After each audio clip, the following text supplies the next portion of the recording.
So you kind of get an idea. Yeah. Oh my gosh. It's really funny. So in the context of what the heck's going on right now, basically we actually filmed this episode already, and oh my gosh, it kind of failed miserably because we went on a tangent and we just kind of like started speaking about random stuff that made no sense, and it was like, what? Yeah. So and to make matters worse, it wasn't good content. It was no. I think it was great content. I think it was great. It was, but like at the same time, it was kind of like, what are you even talking about? Kind of, but basically what happened is when I listened to the audio, I was basically like, and I had a slight whistle on my nose, and it just, the audio was so bad that I was like, I can't use this. Yeah, and I didn't even hear it. Yeah. Like, you didn't show it to me. And then to make matters worse, the next day was coffees and carburetor for New Canaan. Oh yeah, we stayed up super late that night. Yeah, and I had to get up at like 6 a.m. But then what makes it worse was my phone only allows me to have 256 gigs of storage. And so these podcasts take like 2-3 gigs or more because it was like an hour long.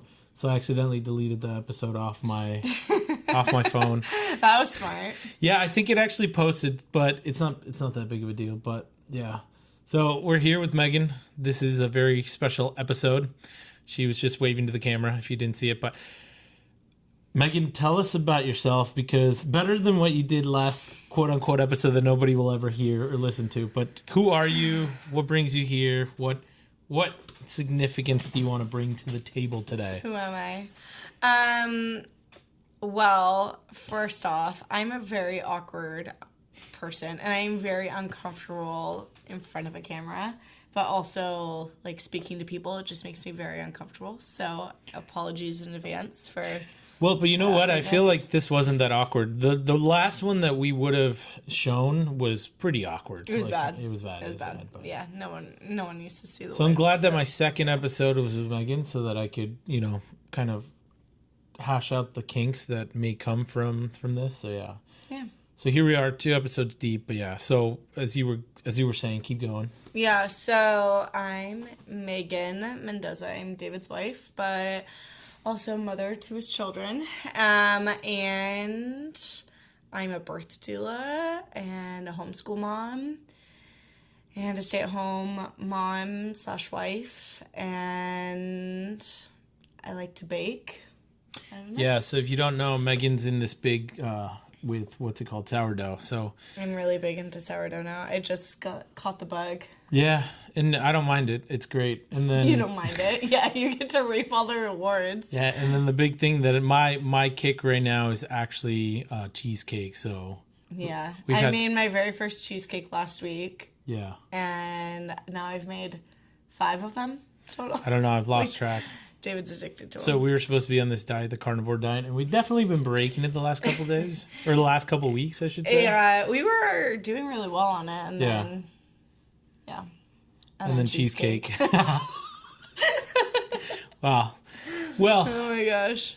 So yeah, so I guess as this podcast evolves, we'll kind of see what kind of comes from it. But the one lesson that we learned from the last episode that we tried to film that went terribly wrong was I just told Megan, we're gonna just wing it, and I don't think we'll just chat. Yeah, and it didn't turn out super well. You have to have some sort of structure. Yeah, and so today we're bringing you some structure, and here's the structure. So we'll start with a question is.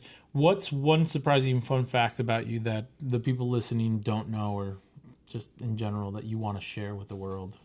Well, I mean, I guess like the baking thing that I just brought up, that would be a good fun fact, I guess. Yeah, I don't know. Let me plug Megan away because she is the baby of her family. So how many siblings do you have? I'm the youngest of 4. Youngest of 4. And so Megan's the baby just like I am. I am the baby of my family as well. I am the youngest of 4 too. Mm-hmm. So yeah. Anything else that you just want to openly say to the mic for everybody to know? No. Not really? Wow. Megan, I said I'm awkward. Megan, a woman of many words, but I am. If you wind me up about like a good topic. Last episode, it was like we wind you up. I couldn't. I like at one point was like trying to stop. Well, yeah, you asked me about birth, and that just I won't stop talking about birth. Yeah. So, I guess, what do you do? That's what most people are gonna ask. That I did ask this question, but what is like, what do you do? What's my career? Yeah, what's your career? What's a birth doula? Because a lot of people ask me that all the time. So I'm a birth doula. I own the business. What's it called? I forgot my own business name. The Birth Grove. I named it after Grover. Anyway, so I'm a birth doula. So I am a hired support person for pregnant women and their partners, and I help women who during their pregnancy and during their birth experience. So are you a doctor? Because that's what people want to know. Yeah, no, I am not a doctor. I am not a medical professional. I'm just a hired support person. I shouldn't say just, but I am a hired support person. So I do like meditation with them. I do a lot of like position changes. I do a lot of birth education with my clients. I do a lot of work with like essential oils and how they're really helpful not only during pregnancy but also during birth and postpartum. I help line people up with different references, so like chiropractors and lactation specialists, pelvic floor therapists, and anything else that has to do with pregnancy, mental health therapists, all that. Cool. Yeah, that's a question that I often get asked. It's like, oh, what does Megan do? And I'm like, oh, she's a birth doula. And everybody's like, oh, what? And then I have to go and explain. And then they're like, oh, okay, cool. And then they kind of lose interest. But excuse me, in reality, what she does is it's actually pretty hard. It's not only hard on her, but it's hard on kind of the whole family too, because Megan can be, so for the most part, obviously she can control what she can control, which is the first prenatals. Yeah, during pregnancy, I schedule the prenatals with my clients, but the birth itself, I am fully on call. And so no one knows when labor is going to happen because birth is unpredictable, but also we don't know how long I'll be there. So there is some predictability to some extent, like the first time moms. Do you want to explain that? Yeah, so first time moms, there's a statistic that obviously there's always exceptions to this rule, I guess you could say, but first time moms typically go into labor around 40 weeks and 5 days. So when people are like, oh, it's my due date, it's most likely not going to happen on your due date where you go into labor. You're going to have a baby. But yeah, so first time moms typically go longer. Second time moms typically go a lot sooner. But also, again, there's caveats to that because I personally went longer with each of my pregnancies. But yeah, so there's some extent there is some controlling it, but not really at the same time. So the most difficult part, I will say, as being a husband to a doula is that when they go into the births, we just don't know how long they'll be there. Like the perfect birth is the one you walk in and walk out of within, I would say, like, just to be on the safe side, 5 hours, Like that's nice because you walk in, they have the baby, and then you're with them for about 2 hours as your contract would state. Mm-hmm. So those would be great, but in reality that doesn't really happen. And so when you're home with our son, youngest, Casper, that is still breastfeeding, that makes it difficult because obviously her breasts are not here to feed. And so... and he won't take bottles. Yes, and he doesn't take bottles. So that's definitely a difficult thing on my part. So let's get into a juicy topic that I kind of got into last episode, and people were kind of very interested about it. But on your side of it, I didn't ask you this question. I mean, I did kind of ask you this question, but how does it feel being married to an immigrant? Because right now the hot topic of the world is immigration, ICE, people getting deported and all that. It is, yeah. I mean, I don't know really how to answer that because I feel like it's a normal thing for me. Mm-hmm. I like when we were dating and when we got engaged, I never once was like, oh, this is weird, you're an immigrant. Like it wasn't a green card marriage. It still is not a green card marriage. Obviously, we had 3 beautiful children later and very, very happily married.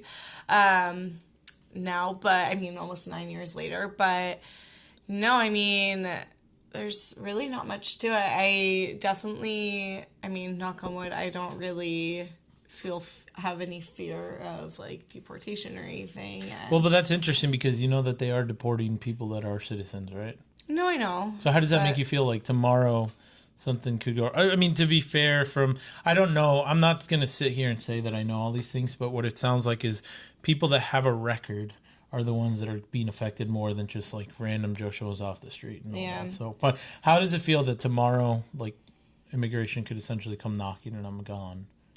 I mean, ultimately, I think a huge part of it is like our beliefs, our faith, and I think my feelings towards that are, if that happens, then there's a reason why, and we need to look in, like, it's okay. Like, it'll work out the way it needs to, and yes, it'll be really, really difficult in the moment, but at the same time, I truly personally believe that everything happens for a reason, and fair enough. You know, we'll work through it. Knock on wood that this doesn't happen. Seriously, knock on wood. But yeah. All right, so then my next question for you, to kind of segue away from this, because I think you answered that as best as you could. I mean, do you want to say anything else about that? No. Cool. So the next question is, we want to know about the old Megan, the Megan that nobody knows about, that used to be in high school and used to partake of the substances. Psychotic Megan. Yeah, for reference, I grew up LDS, so did Megan. Yeah. But I think we're completely polar opposites of the spectrum as far as like church goes or we have very, very different views and upbringings. Well, not necessarily views. Religion. I think we have the same views, but the upbringings were a little bit different. I mean, you know, but more so what I'm saying is I haven't done drugs. I partook of alcohol because when I was younger, my dad left a can out, and that's the only thing. And so listeners are probably thinking, like, what? You've never done drugs? Yeah, it's never appeased me. Like, I've never wanted to smoke tobacco. I've never wanted to smoke weed or do crack or cocaine or any of the other substances or, like, anything. Like, I don't even like pain med killers or whatever, pain meds. Yeah. The thought of drinking alcohol definitely has crossed my mind, but it's never been a thing because in all transparency, my father used to be an alcoholic, and so because of that, I made it a goal to myself that I just didn't want to partake of that. But Megan's the polar opposite. I can tell you from a fact that Megan used to do all these things. And just explain to them. Like, I think this is a You're like outing me right No, now. and that's fine. I totally am outing you, and maybe that's a little left up on my... But I think that people should know, because I'm sure that there's other listeners who might be out there that either are going through this or struggling through this, but to know that, like, you know, you had a past and now you're here with 3 kids and a dog and you're living life, and you could say that, you know, would you change anything that you did in the past? I mean, I did some really stupid things, but... Elaborate. What did you do? A lot of really stupid things. No, I mean, I wouldn't go back and change it just because I've learned so much from it, and doing all these really dumb illegal substances but tell us, what illegal... hold on. Have taught me that I don't need that in my life, and there's literally no reason to do it now, and it doesn't personally bring me any joy to do any of that stuff. And zero hate for anybody who does any sort of substances, drinking, drugs, whatever your vice is. Totally, you know, that's your thing, and zero judgment. I just personally have chosen not to do that now. So I used to drink alcohol when I was in high school. I think normally everybody does. I think I'm just part of the abnormal people that just I agree. Didn't do it. You're just weird. Just kidding. No, I used to smoke cigarettes. Not that I was like, I didn't have an addiction to cigarettes. I think what I've gathered, I don't mean to interrupt you, but from what I gathered when Megan tells me all these things, is that Megan was peer pressured into doing these things. So I don't think... For sure, but also, I mean, I, like, once... You thought it was cool to smoke. I thought it was cool. Yeah. I was like, oh, like, I just want to fit in. So, yeah, I guess peer pressure. Yeah. I smoked a lot of weed when it was illegal, because back in the day it was illegal. For context, Megan grew up in Oregon. I grew up in Oregon, so it was like a very normal thing. Yeah. You could literally go down in the corner and just buy weed. It was so easy. I did a lot of really dumb like painkillers and stuff, which I don't really feel like I need to go into detail about that. Fair enough. And some other really stupid illegal substances, like party drugs. Anyway, yeah. So how does it feel, the fact that you're Mormon and that you did all these things? Like growing up, how did that kind of make you feel, like you were part of the church but then also doing these things? Like, would you say that you're rebellious and you didn't want to be part of the church, or you always wanted to be part of the church? Or like, what made you want to do these drugs and do these things to begin with? Yeah, I mean, I guess that's actually kind of a harder question. Like, that's more of a complex question than what it seems. So I definitely wanted to be rebellious. I grew up where it was like I couldn't say crap. Like, it was really bad in my home to say the word crap. I couldn't, like, say shoot because my parents would get really angry with me. So it was like, I want to go do my own thing. Like, why are you controlling things that I want to do? Anyway. So am I gathering that they were kind of like Molly Mormons? Oh, yeah, Molly Mormons. Do you want to explain what Molly Mormons means? Because a lot of people may not understand that. Yeah, I mean, how do you explain that? Like, very stickler on the rules. By the books? Like, by the books, yeah. And I mean, to some extent, most Mormons are that way, but also it's like, I don't know. You couldn't drink any soda. You couldn't, like, do, like, really... I had zero freedom in that sense. Which is very interesting because growing up, I remember seeing the people that couldn't, quote-unquote, do these things. Like on Sunday, it's a Sabbath day, and so we tend to follow that a whole lot more. And so I remember growing up, friends weren't allowed to watch TV, weren't allowed to swim and all that. I wasn't allowed to do any of that growing up. So we weren't even allowed to go get gas on Sunday because we were making somebody work. You couldn't go to the store and buy the necessities you needed in life because that's how it was. That was like shamed on you. Yeah. It was really funny. No, and that's really what it was. And when on my 18th birthday, I ended up getting a tattoo. And I remember I came home and I did it against my parents' wishes. I went out of town, had a birthday in a different town, and then I came back with a tattoo. And my parents were completely appalled. And they were like, oh my gosh, like they were dying. They thought I like murdered somebody.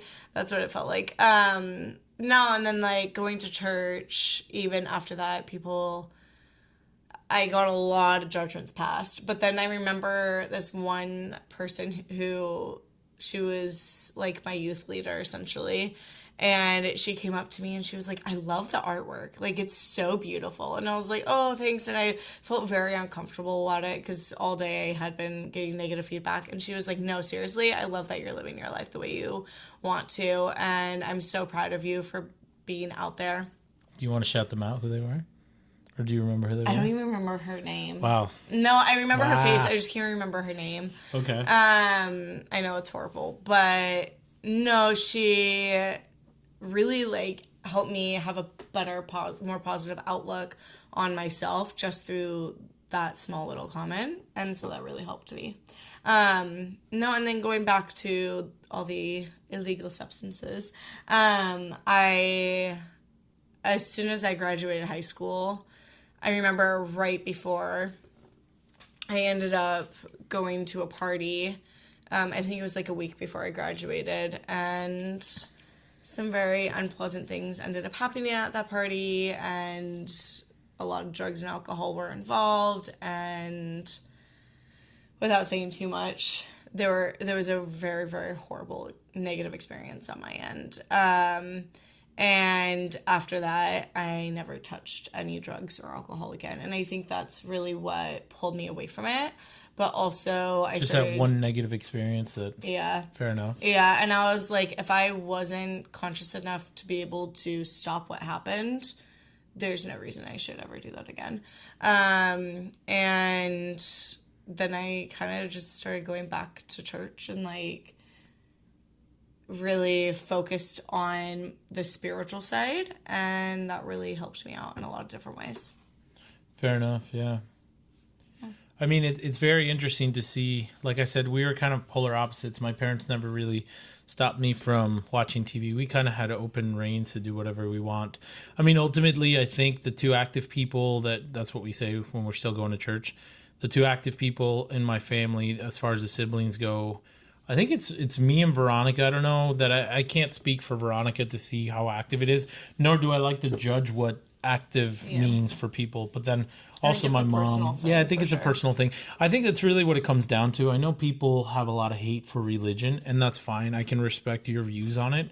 Yeah. I can say that religion has made me what the man I am today, and has really given me a really good upbringing for myself.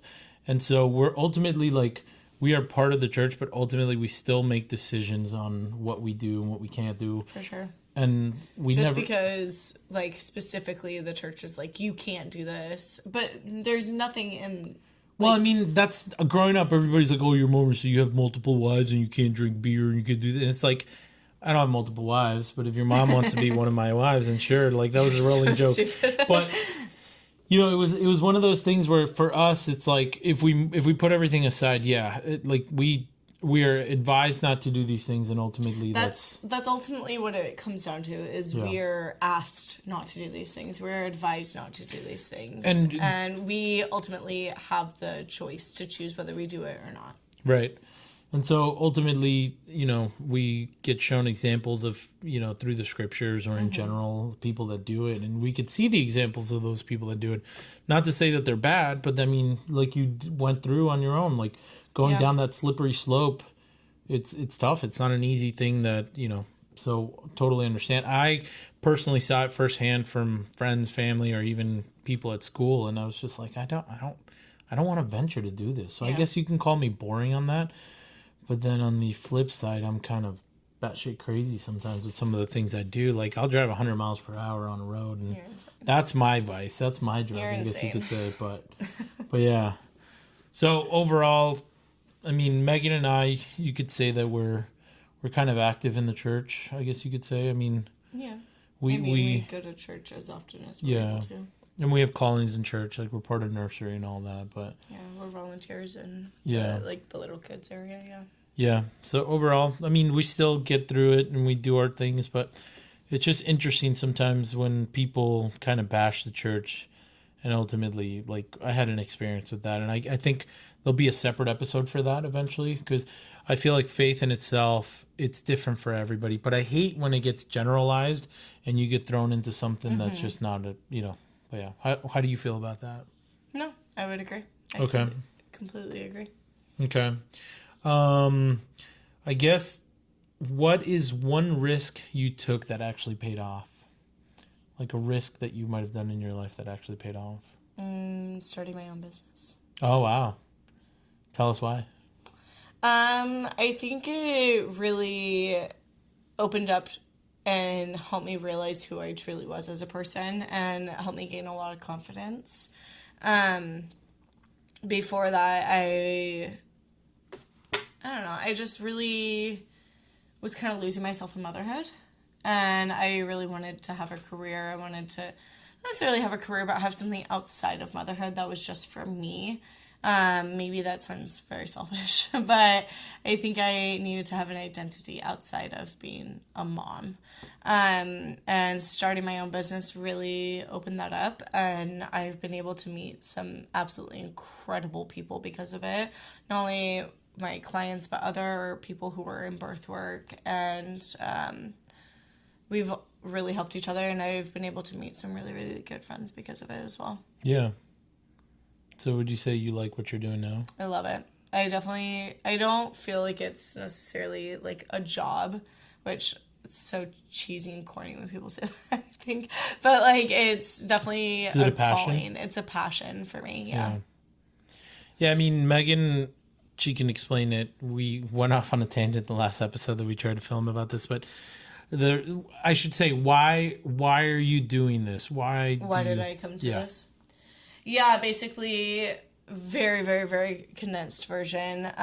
So Grover's birth, our oldest, who's 7, it was a pretty poor experience, and ended up being an emergency C-section. After several days of being in labor, he came very early, and he was in the NICU. It was just a poor experience overall, and we didn't know really anything. We didn't take any birth education or anything. No, we were really dumb when it came to that. Yeah. Yeah, and hindsight, that would be nice to be able to go back and change that. But also, I'm glad because ultimately it's led us to here. And then, you know, after Augie's birth, thankfully it was a really great, beautiful healing experience. But I was chatting with one of your cousins, and she was saying that she was starting a course for doula work, and I was like, oh, what is that? And she was like, oh, it's really cool. And she started explaining what a doula was, and I was like, oh, that's really cool. I was like, would it be weird if I did it too? She's like, no, do it, please.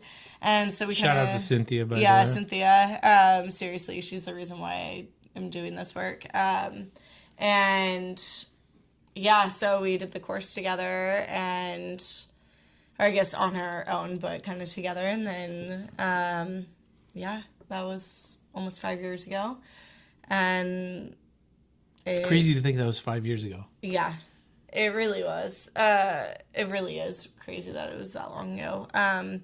No, but like I truly came to this work because of our own traumas and my own life experiences that kind of threw me into this work so that I can help other women not have those negative experiences. Yeah. Yeah. Cool. I mean, so Megan had the C-section, then her goal was to have a VBAC. If you don't know what a VBAC is, it basically means you've had a C-section. Well, it literally stands for vaginal birth after cesarean.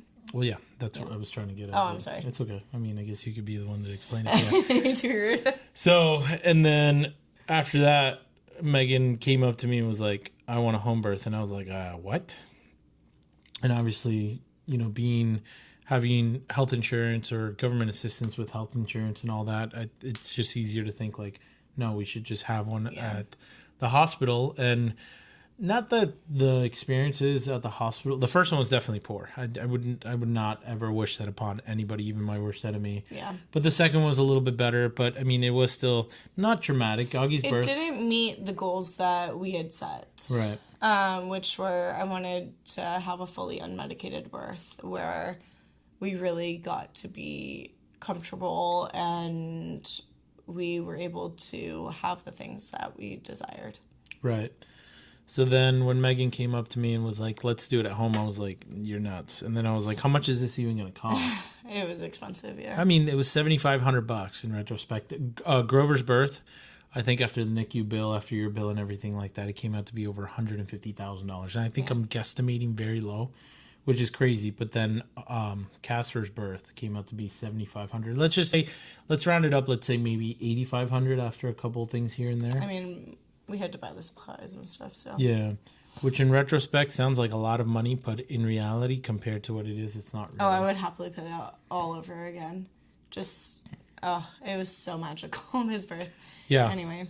No, I mean, we can get into this a little bit, but from a father's perspective, I think I would rather have a home birth over a hospital birth. And you might be those people that just trust Western medicine, and we totally respect that, but take it from me, someone that, you know, grew up with a very petrified mother that was always like, oh, you need to go to the hospital for anything and everything. And it was like... simple cold. Yeah. Yeah.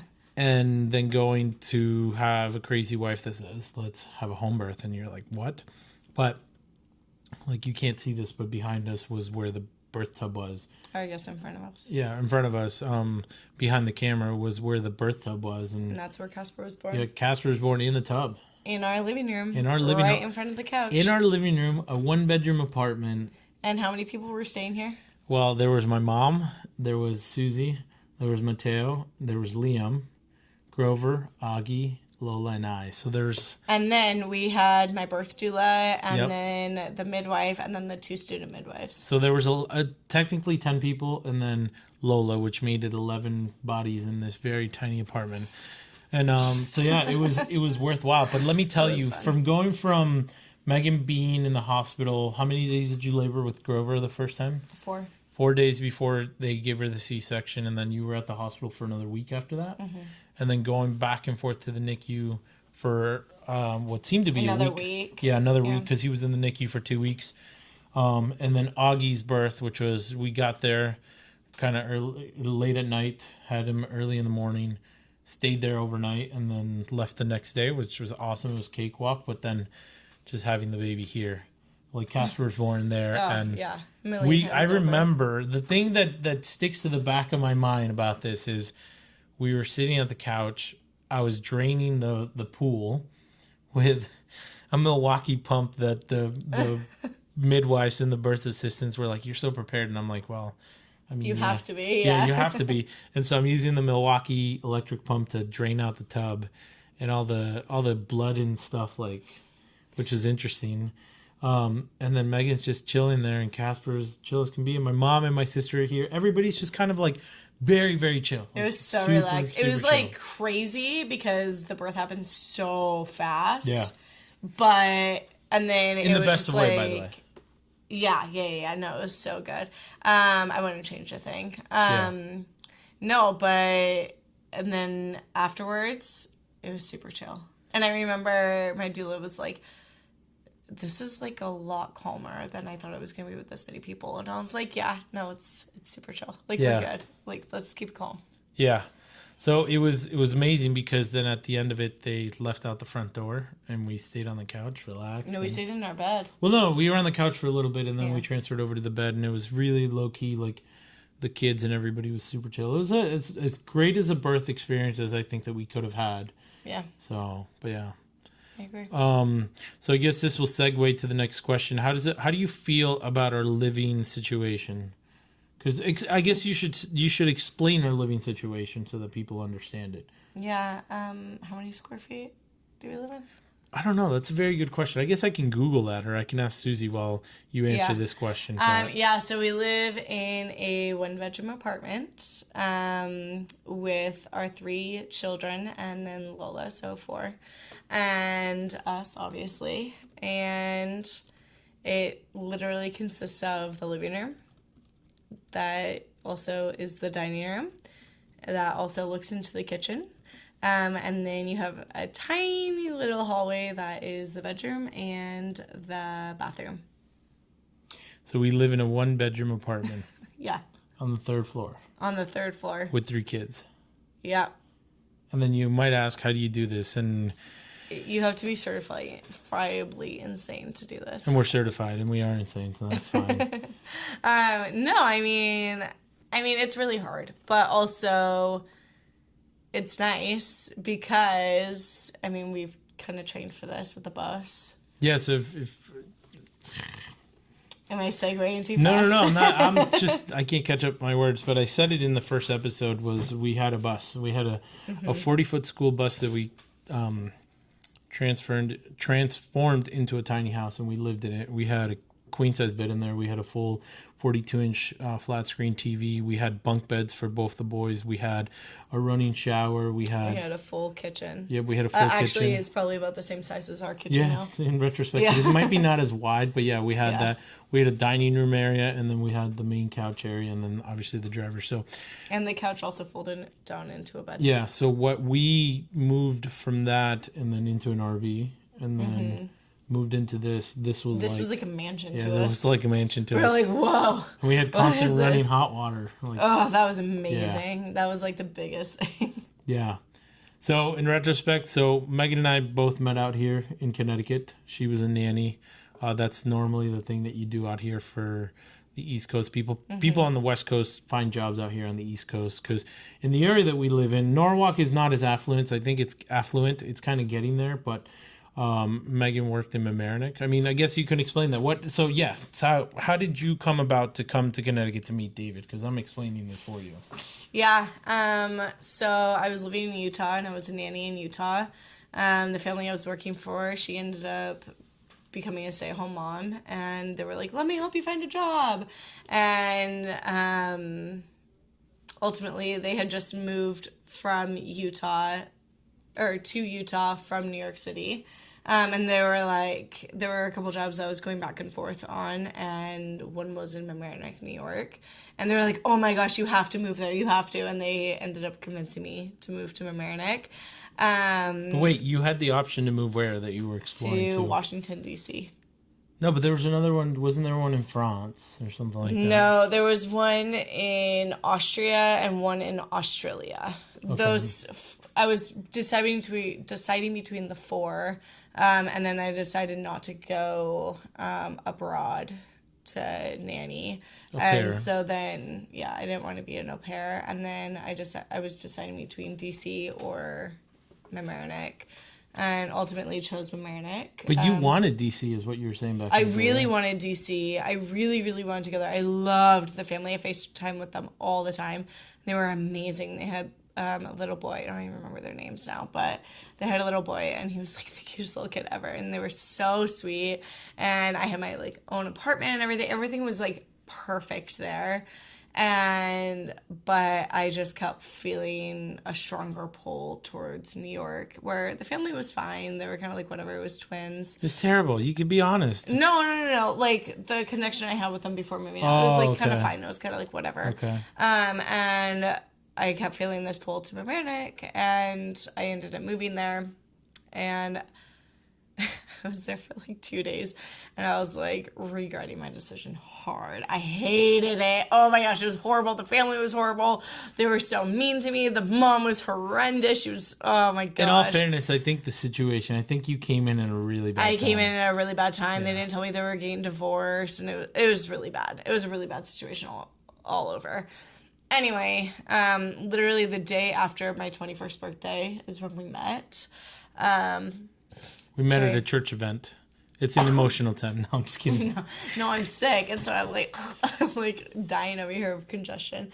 No, and so we met at a church event, and then so we met May 1st, and when did we get married? October 21st. The same year. 2016. So we met May 1st, 2016. And then got married October 21st. Well, we got engaged when? Do you remember? I don't remember when we got engaged. That's August 25th. The only reason I remember is because it was my sister's birthday. Oh, wow. Yeah. And my grandma's birthday. So August 25th, we were engaged, and then we were married in October. Yeah. How did that make you feel? Well, it's funny, really fast, jumping back to the nanny family. When I told her we were engaged, she kept asking if I was pregnant and if she needed to help me get rid of it. Wow. Shout out to her. No. And she was like, do you need to get out of an abusive relationship? And I was like, no. It was very awkward. No, I mean, what do you mean by your question previously? Sorry. I don't know. I mean, I totally forgot the question that I asked you because it was just funny thinking about her saying all these things, and I'm just like, wow, it's kind of amazing. But it's incredible. No, it was really fast. I mean, we knew each other for a month and a half, and then we dated for a month and a half, and then got engaged. So in retrospect, Megan almost didn't get David from Mendy Imports because she didn't text me back. And it's like the rolling joke. She hates that I talk about this all the time, but basically we were at this event. We were sitting there, and I came in, and I saw her, and I was attracted to her right away. And I knew that I wanted to get to know her more. Side note, also, literally right before we met, I had sworn off boys because I got a really bad relationship. And so I was like, no men, I'm done. I'm never getting married. No, she's sworn off boys, but then a man walks in the room, and that's what happens. But. There you go.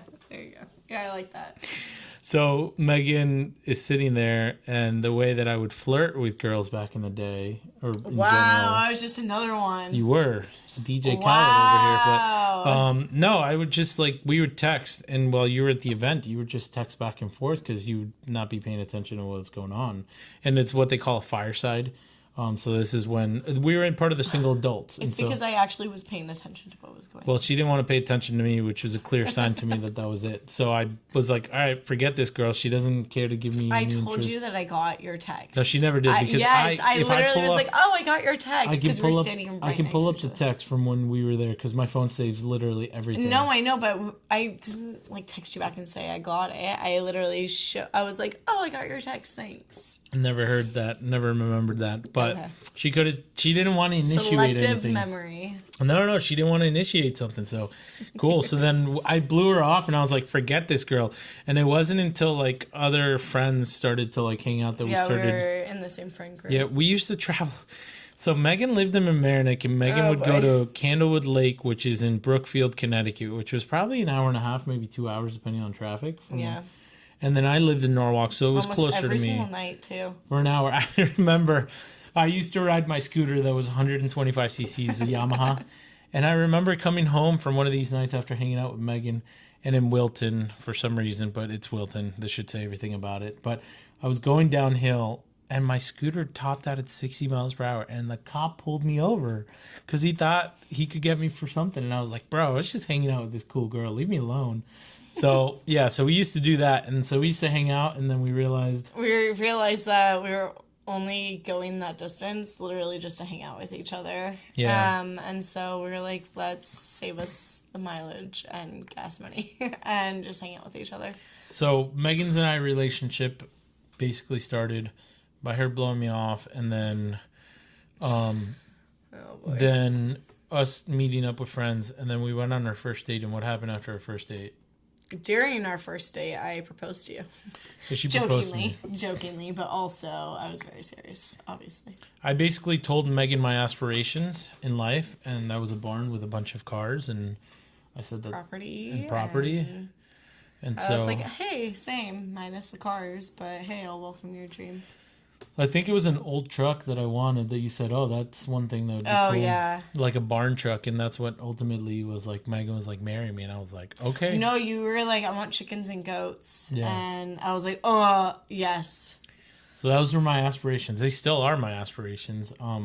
Ultimately, I think Same. if we could just disappear and be with chickens and goats and a Highland please. cow, you would never hear from us again in the best of ways. Yeah. So wish that upon us so that we can make Please. that happen. Please. We'd still be around. We'd still We would still do all of this, Yes. but also we would have property. Yeah, exactly. So I told Megan these aspirations, and then we started dating. And I had just gotten out of a relationship that was pretty toxic, and that I had just like had closure for the previous December.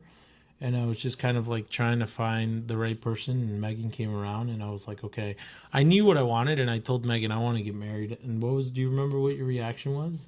I kind of panicked. It's not that simple. It's not that simple. No, I freaked out, and I got scared because everything became real, and I was like, oh. She basically told me, I don't know, and I remember it to this day. We were downstairs in my garage that I rented at the time, and I'd closed the door, and we were having this conversation. I said, I know what I want in life. Now the question is, do you want to be a part of this or not? And if so, let's make it happen. And if not, I know what I want so badly that if you can't be there, then let's not even move any further. Because I remember there was a Dalai Lama rule where it's like, if you're wasting somebody else's time, you're wasting their time and the other person's time that they could potentially be together. And so I told Megan, you either want to be my ride or die, or you're just going to die and I'm going to move on. Or like, that's it, you know? Jeez. Yeah. No, and I think ultimately what it came down to was I didn't know what I wanted out of life. Like, I had an idea, but when it actually became a reality, I got really scared. Yeah. And I was like, no, I'm too young. I can't do this. Retrospect, I was 24 years old and Megan was 21, yeah. Yeah. So, I mean, ultimately, we made a phenomenal decision in getting married. But it was so quick. It was really quick because part of all this is like I kind of foresaw in the back of my mind that in retrospect, growing up as an immigrant, I moved here to the United States when I was 7, and I was an immigrant up until DACA came out, as I explained in the last episode. And DACA was just a way for me to get a work permit to allow the government to know, hey, I'm here illegally. But it was always a goal of mine to be able to get married to get my pathway to citizenship. And so I knew what I wanted, and I told Megan, this is what I want. So if you want to be a part of this, we need to do this now. Like, we cannot waste time. Yeah. And I remember, like, even after we got married, we dragged our feet to get my residency. And then finally... Not for too long, but yeah. Yeah, it was just, months. It's one of those things that it wasn't just, like, easy. Like, most people think it's super, super easy, and it's not. Yeah. So then we finally got my residency and got me the green card. And then after that, we basically have to wait 3 years for me to apply to become a citizen. So it wasn't till the beginning, I think March 2021 was when I finally got my U.S. citizenship. I feel like it was 2020. No, 2020 we were still living with their parents. Mm. And then 2021. Yeah, because we were living here when... Correct. You I had to fly back, yeah. It's kind of crazy times. We couldn't even be there with you. Yeah. It was insane because it was during COVID times. And so it's like, no, like we couldn't... Maybe it was 2020, now that I think... No, it was 2021. 21. Yeah, but it was insane because I have a picture of myself with my certificate that says I became a citizen. I'm wearing a flag, American flag, what's it called? Mask, and standing in front of an American flag. And it was like, I remember when we came into this to do the citizenship, everybody was 6 feet apart standing up, and it was like the weirdest thing getting sworn in. But it's interesting. But yeah, so that's kind of the life story of how Megan and I met. And so now we're going on almost 9 years, right? Mm-hmm. This will be our 9th October, anniversary. it'll be 9 years. Do you want to say what's cool, what's significant about our anniversary? The best part about our anniversary is not celebrating our anniversary. Correct. Celebrating the anniversary of something else, which is Lola. Lola was born... she was born the day we got married. Yep. Not a year later, not 2 years later.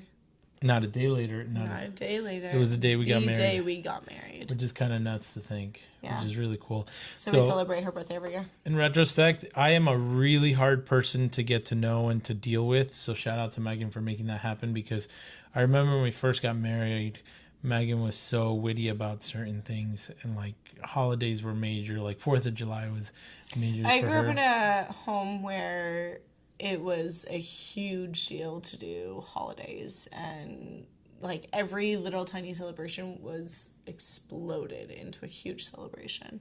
Yeah, and for me, being an immigrant child and my dad not being in the picture and a lot of different childhood trauma things, I just kind of got away from all these celebration things. So if you ever get to really know me, you'll know that I do not like organized holidays, because they're just a money grab. And so I personally don't like them. And so bringing somebody like Megan and me together, where Megan... Oh, our heads butted so much. We clashed so much in the beginning. And I think the fact that we got married so fast after we met... you know, we spent the first couple of years actually trying to get to know each other. And, I mean, we knew each other, but, like, really, like, that was our growth period, you know?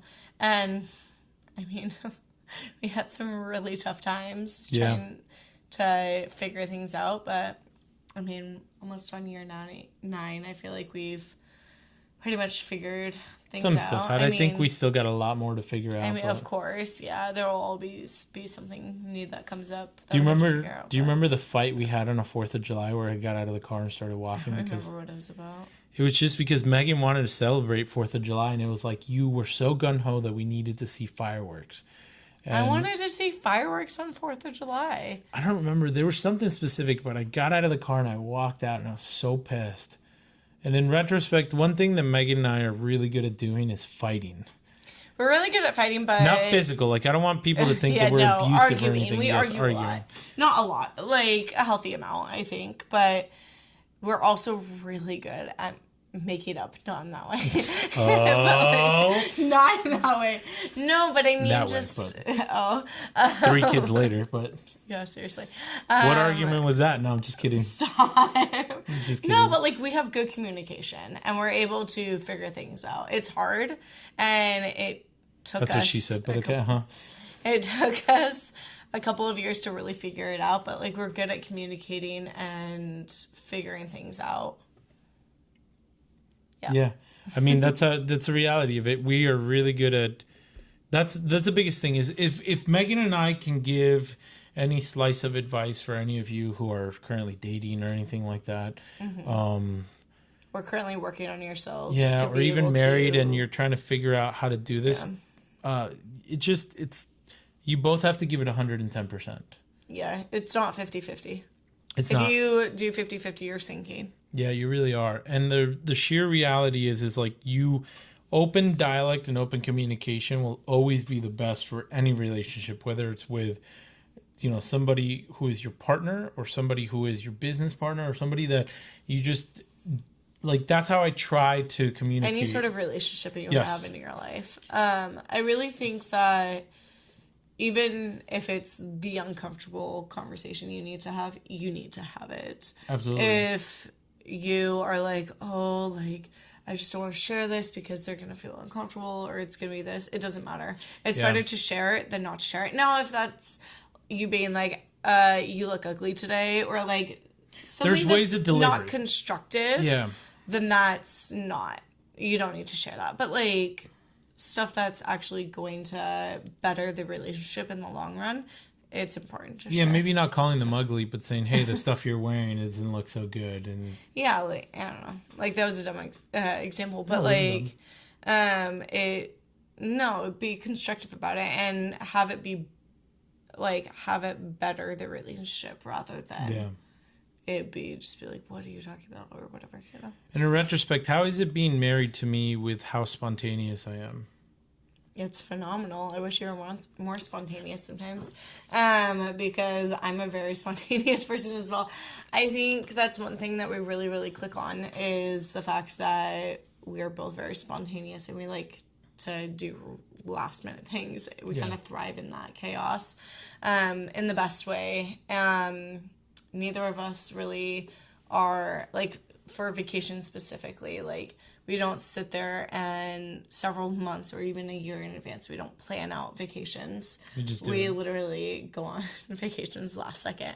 And I think that's the best way to do it for us. Everybody's different. But like for us, we love that. We love being super spontaneous.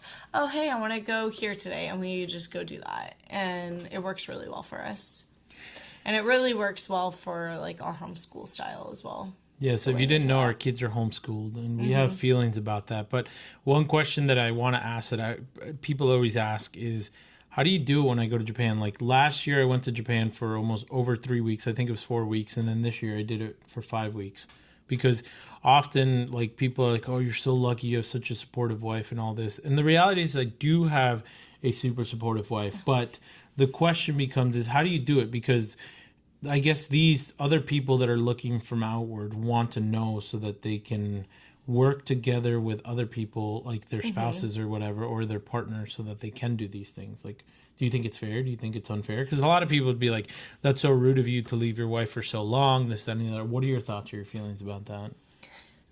I have a few things. So, first and foremost, there's nothing but just to do it. Like, you just have to do it. Like, it's hard when you're gone, don't get me wrong, but once you're gone, like, there's a new normal. And I mean, how do wives of, or even just spouses in general of like military people, they're deployed for months on end, you know? I mean, you just kind of figure out a new norm. But also, you know, I think it just has to do with the fact that we have a lot of trust in each other. Like, I trust you that I know, I mean, maybe this doesn't come to people's minds, but like, I know you're not out there like cheating on me. You know, you're not out there doing things that like, if I were there with you, it would be totally fine, you know? Like, it wouldn't be anything sketchy. And we have such good open communication. I think that's key. But also, I know that you would love for us to be out there, but I don't really want to be out there with you while you're working. Like, if we're going to go out there, I want to enjoy it with you. And that goes for everything, right? Like, you do a bunch of different work trips, not just to Japan, but just little ones here and there. And, like, yeah, sure, we would love to go with you. And we do sometimes. Yeah. But also, the ones that we don't, it's for a reason, you know? It's better for you to do it on your own and for us to have our normal here. But I mean, yeah, we just kind of create our own normal here, and so I want to make sure that you're able to do the things that you need to do. So what advice would you give other women who are kind of in the similar boat, where, or like, that you can give to these people that they can listen to know that, like, how would you help them understand this so that they would let others that are trying to do this? I mean, I think it's not just on other women. I think it's, or like on the partners that are staying home. I think it's really, like my big advice is having really good open communication. Like while you're in Japan, you and I talk on the phone every single day. And we text every single day. Like we're constantly in communication. And obviously there's times where it's not feasible for you to chat, but we talk all the time. Yeah. And I think that's huge. And I think finding your identity from like separate from your partner or your significant other is also huge. Like you being gone, I don't feel like is a huge deal because we still are doing our normal thing here. Right. And we're able to function without you. We love you and we love having you around and you make everything so much better, but also we're able to still do things. I don't sit at home all day with the kids to homeschool them. We get out and we go explore. We go to farms. We go to museums. We go do things that we would do whether you were here or not. And I think that's a huge thing, being able to make sure that you don't have only an identity within you. You're able to get out and still do the things that you want to do. Well, I appreciate you either way. Shout out to you because it really, truly, Mendy Imports wouldn't be Mendy Imports without the support of my awesome wife, Megan. And I'm not just saying this because it's on here. No, you say this to me all the time. Yeah, it's the reality that I reassure Megan that I can do what I can do because Megan is there, not only as my support, but also as my biggest fan. And she, I think we're each other's biggest fans. Like we will help each other out through just about anything. And we just push through the adversity when everything kind of just seems like it's going to fall apart. Yeah. And like, in reality, like financially, we're not really well off. Financially, we're kind of falling apart. And I mean, you can go look and watch that video on my YouTube channel, Mendy Imports, which explains that I put myself into a predicament with Japan that I'm trying to get ourselves out of it. And how does that make you feel? Like, does it make you lose trust in me that, like I owe Japan a ton of money or like just in general? I mean, it sucks. Not gonna lie. It's hard. It's really, really hard. But also, at the end of the day, there's nothing to do other than to work through it together. And to support each other and make sure that we're going to get through it, Yeah. Yeah, it's very true. I mean, that's the thing. That's when people ask me, how do you sleep at night knowing that you owe so much money? And it's having somebody like Megan where it's like, she doesn't lose faith in me despite the fact when everything's kind of crumbling away. And I don't say that because I want you to feel bad for us or for me. I just say this because that's a reality. I feel like people in the social media aspect of it, content creators don't share the reality of life, right? And that's the thing is like, do you think that I'm the same person behind the camera or in front of the camera or in general? You're literally the exact same person. Like, there's no difference. Like, other than, sometimes I have to tone myself down. And Megan even tells me I have to tone myself down because I wanted to do something very petty the other day, remember? With the sticker. You're so ridiculous. Yeah, no. But, you'll show me different clips of your video as you're editing. And I'm like, you cannot put that in there. Like, no. And you're like, yeah, but that's me. And I'm like, just don't put it in there, please. Like, you're so ridiculous. Yeah, I just don't need the unnecessary drama, right? Yeah. I feel like sometimes I try to keep you in check the best I can. A lot of the time you don't listen to me because you're so you. But at the same time, And then how do you feel about the haters that I have? Because I definitely have haters. Haters mean that you're doing something right. Dang, you heard it from her. Yeah, it's also funny because being in this marriage, we both can kind of read through the baloney or the BS, I guess you could say. So when we have blinders on, like Megan has often had people that are quote unquote friends, but not really friends. And I've told her like, hey, like I hate to be the one to do this to you, but to tell you these things, like they're not your friends or like they're kind of just being whatever. And the same thing for me, more recently than not, that's been more of an apparent thing. But it's just like sometimes we just get lost, and it's nice to know that somebody's there to kind of like help you or lead you. You have that constant person to be there for you. So if you don't know, Megan is my best friend. She's my partner in crime. She's my cute. Bonnie and Clyde. She's my ride or die. I'm your best No, friend. that is not sad. Are you kidding? I'm just kidding. I would rather have you as my best friend than in half the people in this world, or half the people that wanted to call themselves my friend or whatever. You're my best friend too. Oh, thanks. As Megan would do back in the day.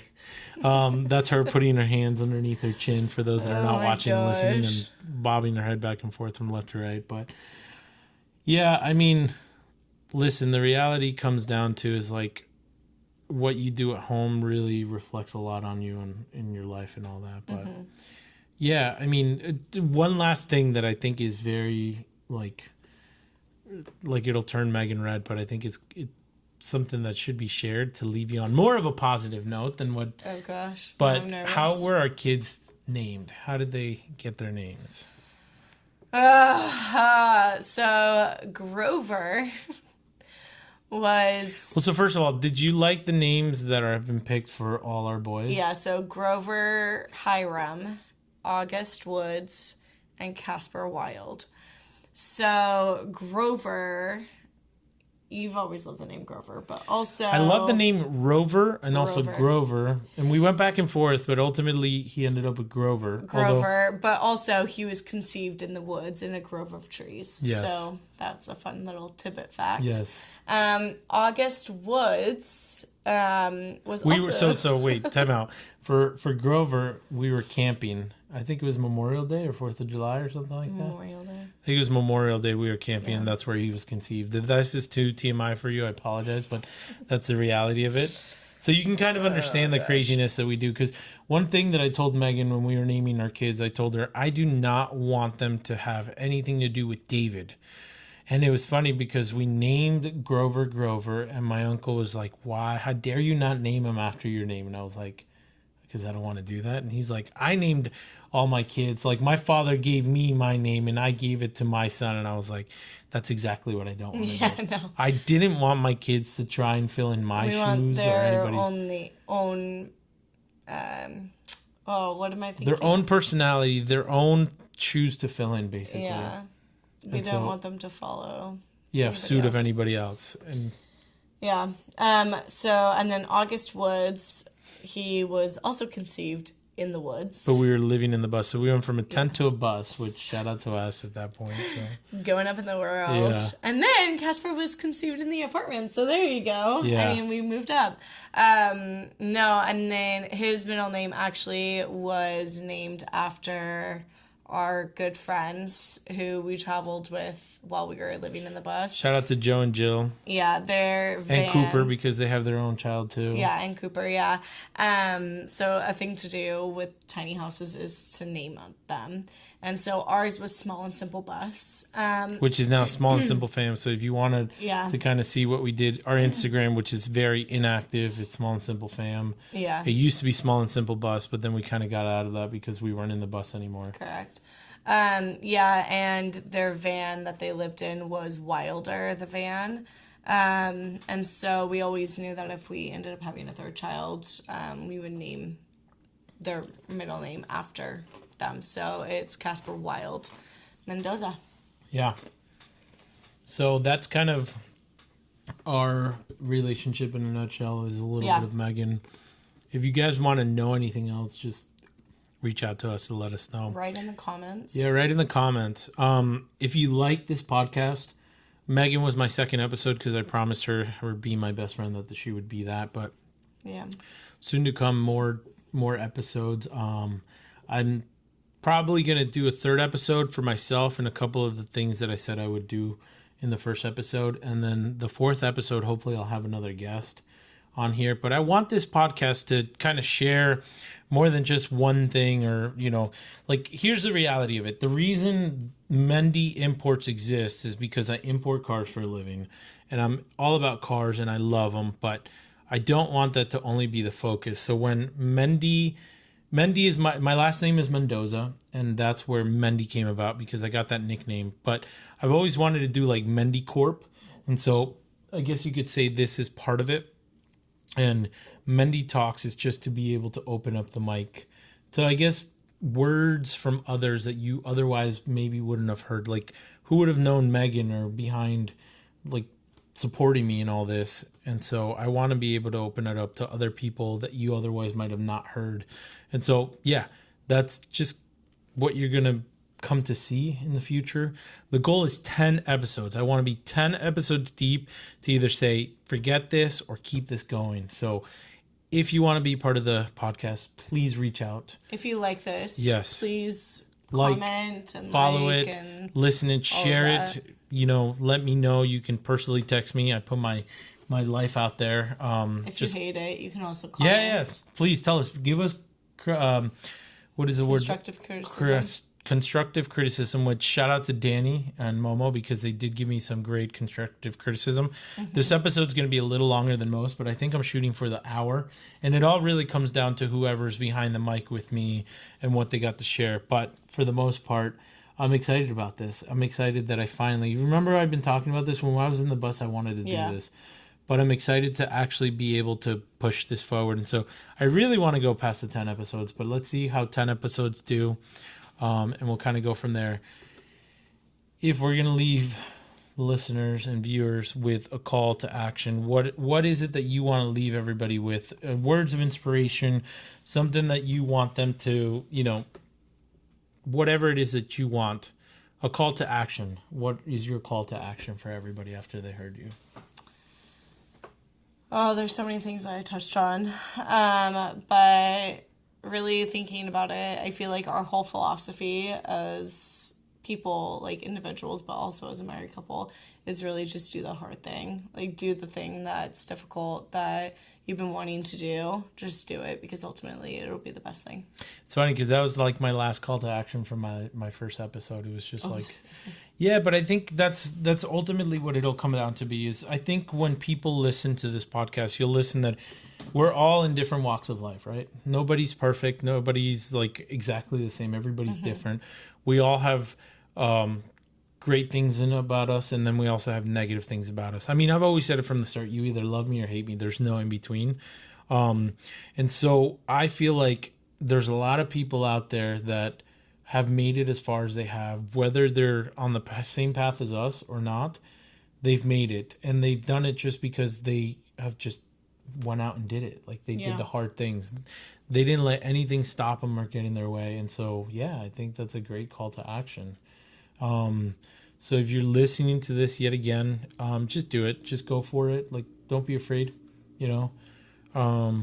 Megan would have never started her business had she been scared. I would have never started Mendy Imports had I been scared.